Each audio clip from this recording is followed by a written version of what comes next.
Hello everyone, today I'm going to talk about a place that you don't often notice, the area around the Taverners Hill Light Rail Station. It's located in the inner west of the city, right next to the historic Parramatta Road.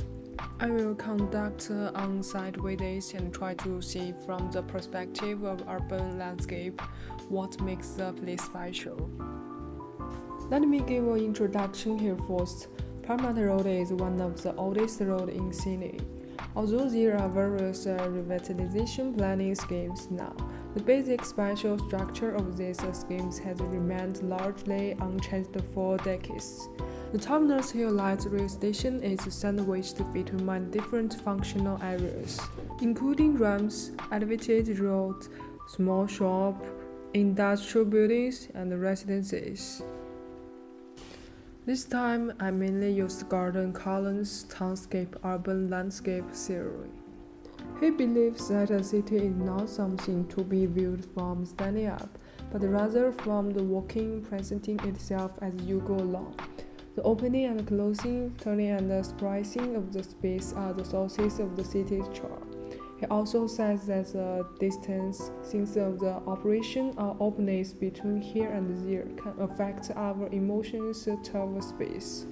The contrast between the materials and the textures can make a place more distinctive, so I think the theory fits Taverners Hill very well. So next, let's talk about the sense of the spatial sequence. The experience begins from the moment Parramatta Road approaches the station. The station is right ahead, but when walking on the road, it's even hard to see clearly. People will first be surrounded by traffic, noisy, messy walls, and elevated roads above their heads, giving an overall feeling of being very compressed. But when you start climbing the slope, everything gradually changes. The line of sight was gradually raised. The field of vision became broader, and we could also hear the noise of the streets gradually receding, and with the sky occupying more of the frame. Finally, when I stood on the platform, the entire space suddenly opened up. This is what Cullen calls a sense of the sequence. Well, at night on the same slope is a completely different experience.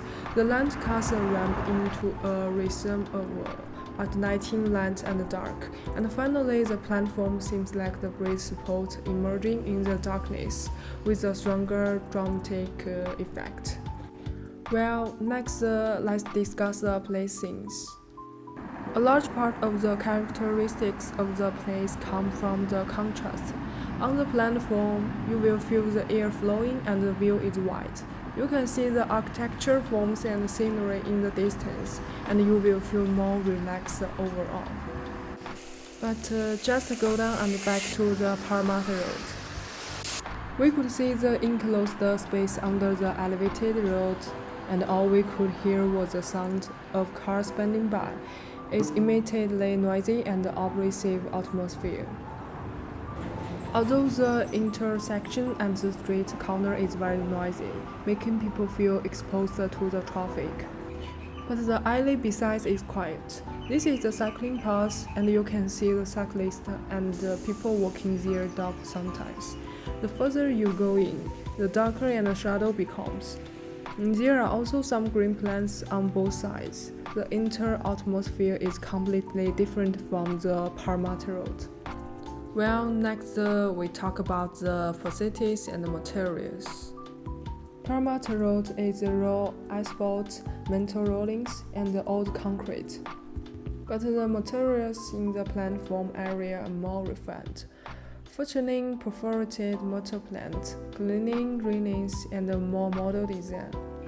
The switching between the different architecture interfaces, shops, industrial roller shutters, and the residential greenery all give the place a sense of the pitchfork city.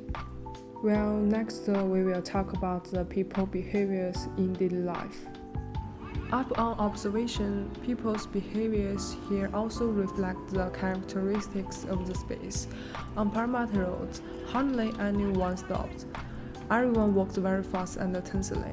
Only after climbing up the slopes and the platform will people slow down, and someone will even stop to enjoy the scenery for a while.